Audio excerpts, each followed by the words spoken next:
HarperCollins presents The Motion of the Body Through Space by Lionel Shriver. Read by Laurence Bouvard.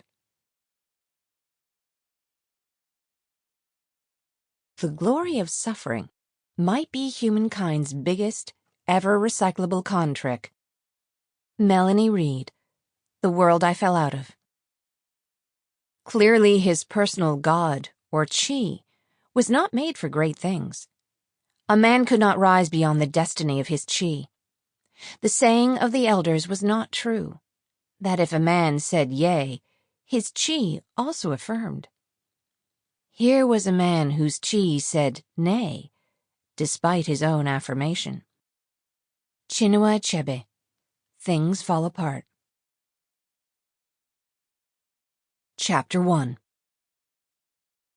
I've decided to run a marathon. In a second-rate sitcom, she'd have spewed coffee across her breakfast. Yet Serenata was an understated person, and between sips. What? Her tone was a little arch, but polite. You heard me.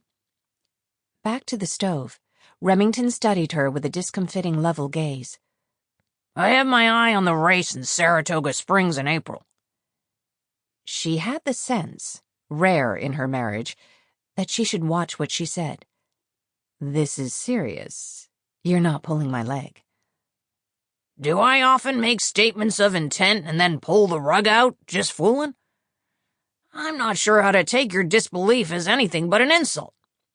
My disbelief might have something to do with the fact that I've never seen you run from here to the living room.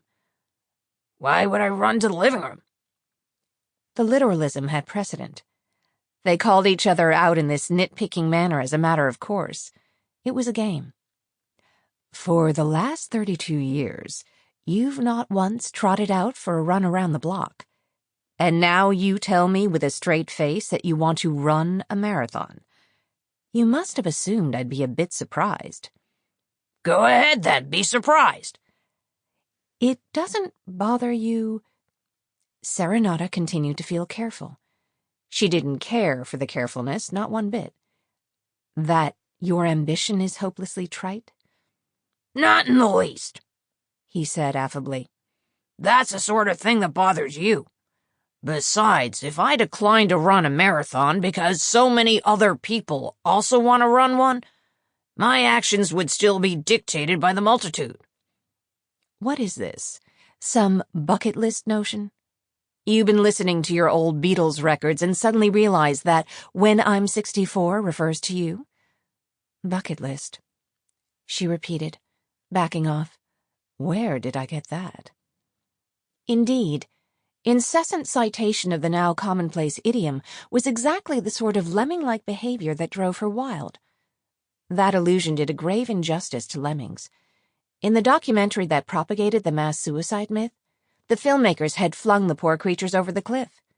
Thus, the popular but fallacious metaphor for mass conformity was itself an example of mass conformity.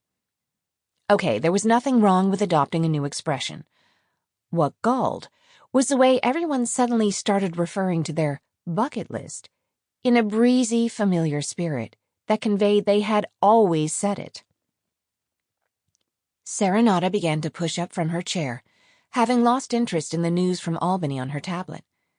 It had only been 4 months since they'd moved to Hudson, and she wondered how much longer she'd keep up the pretense of a connection with her old hometown by reading the Times-Union online.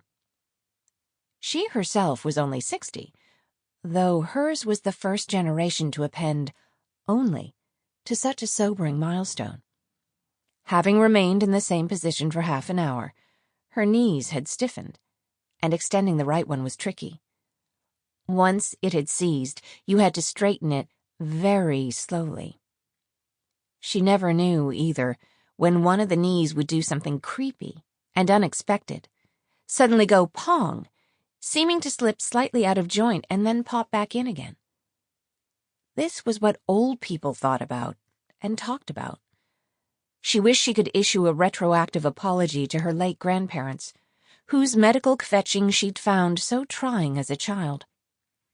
Underestimating the pitiless self-involvement of their nearest and dearest Sample complete. Ready to continue?